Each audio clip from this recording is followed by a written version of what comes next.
Bonsoir à tous, bienvenue sur LCM. Voici les titres de l'actualité de ce mercredi 23 février 2011.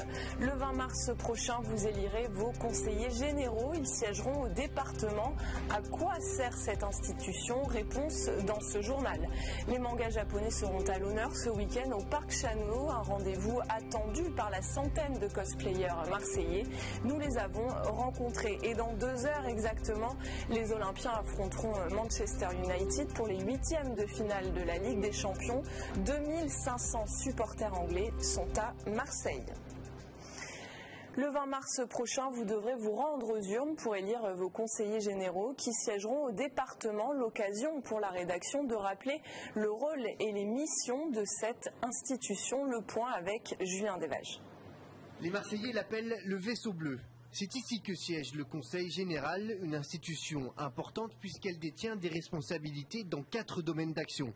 Le plus important d'entre eux, c'est l'action sanitaire et sociale, aide à l'enfance, aux handicapés, aux personnes âgées et surtout financement du revenu de solidarité active, le fameux RSA. Le département des Bouches-du-Rhône consacre 63% de son budget à l'action sociale. C'est vraiment le terrain privilégié d'intervention du département. Il y a des obligations, le RSA par exemple c'est une obligation, donc on n'a pas beaucoup de choix.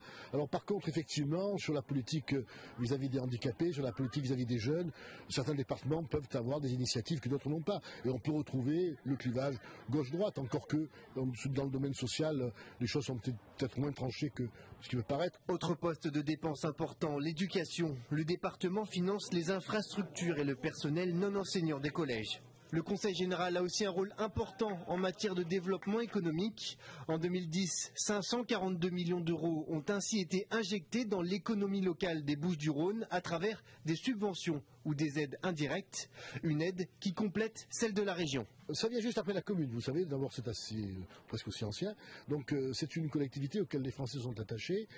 C'est important, je pense, sentimentalement, symboliquement, mais c'est un peu pris en tenaille entre les régions, qui ne sont pas énormes en France, mais qui existent, les communes lorsqu'elles sont grandes et sans doute les futures métropoles. Le département s'occupe enfin des routes départementales et d'une partie des routes nationales, ainsi que d'autres infrastructures de transport. Une cinquantaine de salariés de la SNCM se sont rassemblés ce matin devant le siège de la compagnie. Les marins entament leur 4e semaine de grève. Aux alentours de 10 heures, ils bloquaient l'entrée du siège aux 9 salariés convoqués par la direction pour des entretiens préalables à des éventuels licenciements. Selon eux, ces convocations sont en lien avec le blocage du port du 9 février dernier où ces 5 marins avaient utilisé des chaloupes. Écoutez l'un d'eux au micro de Camille Bossard. C'est sur l'utilisation des embarcations lors du blocage de l'entrée du port de Marseille. Sauf à dire que tous les salariés dans toutes les entreprises de France et de Navarre utilisent leur outil de travail pour se défendre la plupart du temps. Et il n'y a eu aucune dégradation, aucune dégradation. C'est notre outil de travail, on y tient quand même. Cette belle initiative à présent d'un père pour son fils dyslexique à la tête du projet Cap au Nord. Ce papa marin-pompier et 5 autres de ses collègues vont traverser la Laponie en ski du nord vers le sud. 9 enfants feront partie du voyage. Le but étant de montrer une autre image de cette maladie. Marguerite Kioch les a rencontrés. Que peuvent donc avoir en commun des rennes et ce camion pompier transformé en camping-car? Réponse: la Laponie. Ces marins-pompiers sont à quelques jours de leur départ pour un voyage un peu fou. Traverser la Laponie à ski nordique, 600 km tout de même. Les enfants de la CLIS de l'école Marie-Madeleine de Marseille feront le voyage pour les accueillir à leur arrivée dans le golfe de Botnie, en Norvège. La Laponie, c'est là où il fait très froid. Et aussi, c'est pas un pays de chaleur et tout. Et c'est une région qui fait 3 pays, la Suède, la Finlande et la Norvège. Objectif de l'opération, parler de la dyslexie dont souffrent ces enfants et leur donner un rôle à jouer dans l'aventure. Ils tiendront le carnet de bord des pompiers. Olivier a un garçon dyslexique, c'est lui qui est à l'initiative du projet. Nous, à notre époque, on était souvent mis au fond de la classe et puis on était à côté du radiateur, on va schématiser comme ça, que les enfants, c'est pas des enfants qui sont moins intelligents que les autres, pas moins, ils ont simplement des difficultés qui garderont à vie, certes, mais ils vont apprendre à les contourner et améliorer leur quotidien, quoi. L'aventure durera 4 semaines pour les marins-pompiers et ils ne sont pas encore partis qu'ils ont déjà de nouveaux projets. Alors peut-être bientôt la traversée de la Sibérie, toujours accompagnée de leur beau camping-car rouge. Les petits Marseillais sont en vacances et pour une dizaine d'entre eux, aujourd'hui, elles ont été instructives. Accompagnés de leurs parents, ils ont revisité des lieux symboliques de la ville, plans en main et jumelles indispensables pour apprendre un peu d'histoire de Marseille tout en s'amusant. Suivez le guide Arnaud Suzanne. Elles sont décorées, on dirait des gros bâtons. Les mines sont concentrées, les enfants intéressés. Les ornements de la Grand Rue captivent les 13 participants au jeu de piste entre terre et mer. L'itinéraire leur permet de découvrir des sculptures de façade historiques sur la place de Gaulle, au Panier et même sur le Vieux-Port. De quoi se familiariser davantage avec la cité phocéenne. Âgés de 6 à 12 ans, ils ont tous appris de cette visite. Ce qu'il y a sur la mer, les sirènes comme on a vu tout à l'heure, les animaux imaginaires, comment ils s'appellent. La sirène, ça, c'est un monstre. Je savais pas que ça existait des rostres, je connaissais pas ce mot. Mais qu'est-ce qui prouvait que j'avais vraiment gagné la bataille? Tout au long de l'itinéraire, les enfants remplissent un carnet de jeu en rapport avec les lieux visités. Outre les sculptures, c'est l'occasion d'en apprendre un peu plus en histoire. Qui était Fossé, qu'est-ce qu'une amphitrite ou quel était le nom original de Marseille? Une approche ludique qui séduit de plus en plus. C'est une visite que nous organisons pour les enfants afin de les sensibiliser à la ville, à l'environnement dans lequel normalement ils grandissent. Et vraiment, le but du jeu, c'est de faire une promenade avec eux, qu'ils découvrent l'histoire d'une manière assez ludique à travers le patrimoine architectural, toujours visible, sculpté essentiellement autour de la mer. 2 heures de visite pour 9 € par enfant, gratuit pour l'accompagnateur. Ces excursions sont organisées durant les vacances scolaires par l'Office du tourisme. De nouvelles manifestations sont déjà prévues pour les vacances de Pâques. Ce sont des fous de manga tellement passionnés par ces BD japonaises qu'ils se mettent dans la peau de leur héros. Une pratique qui a un nom, le cosplay. Cette tendance est apparue dans les années 30 aux États-Unis.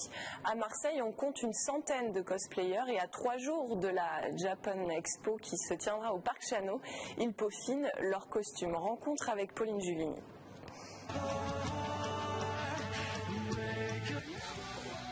Dans sa chambre d'adolescente, Anaïs incarne Sakura, un personnage clé du dessin animé japonais Naruto.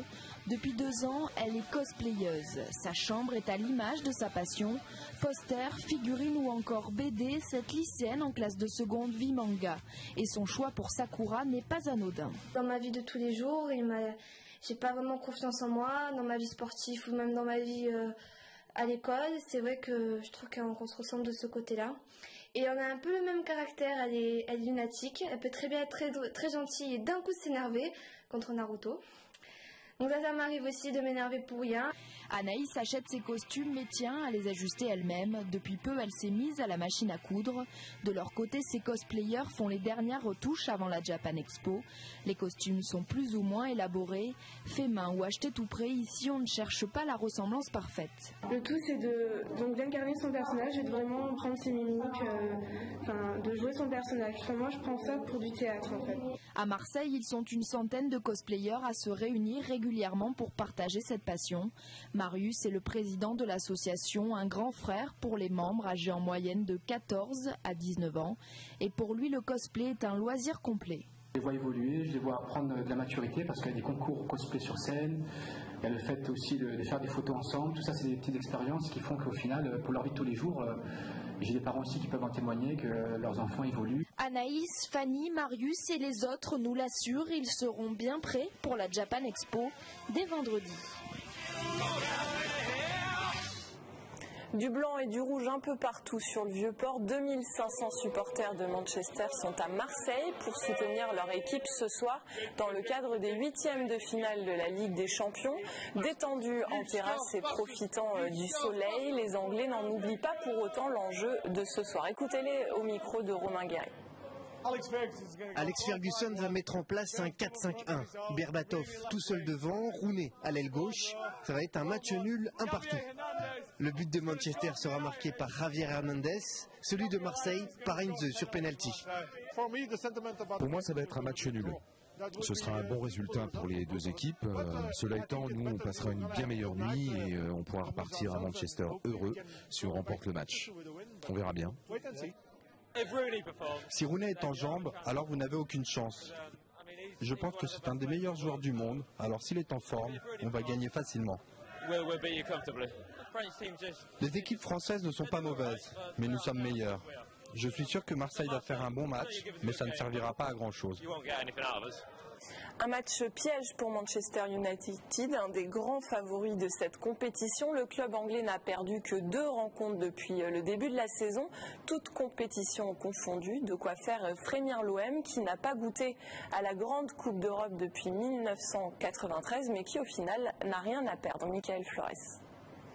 12 ans qu'il n'avait plus remis les pieds au Vélodrome, Sir Alex Ferguson, le manager emblématique de Manchester, et ses Red Devils, les Diables Rouges, qualifiés aisément en 8e de finale de Ligue des Champions, le club mancunien à Marseille reste prudent et préfère la jouer modeste.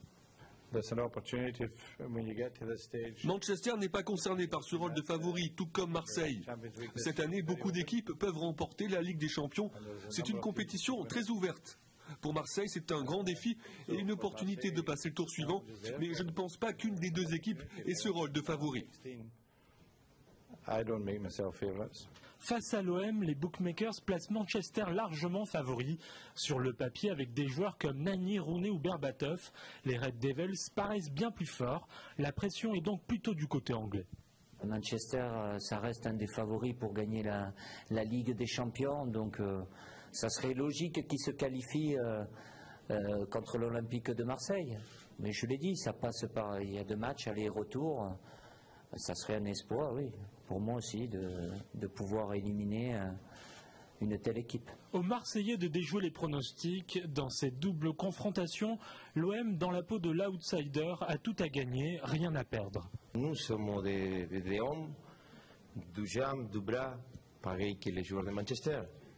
Et oui, je sais qu'il y a une grosse qualité en face.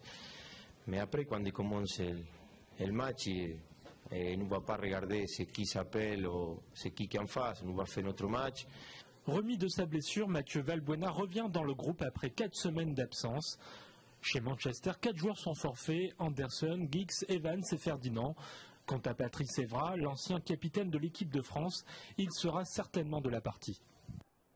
C'est la fin de ce journal, merci de l'avoir suivi. Je vous souhaite une excellente soirée, on se retrouve demain sur LCM.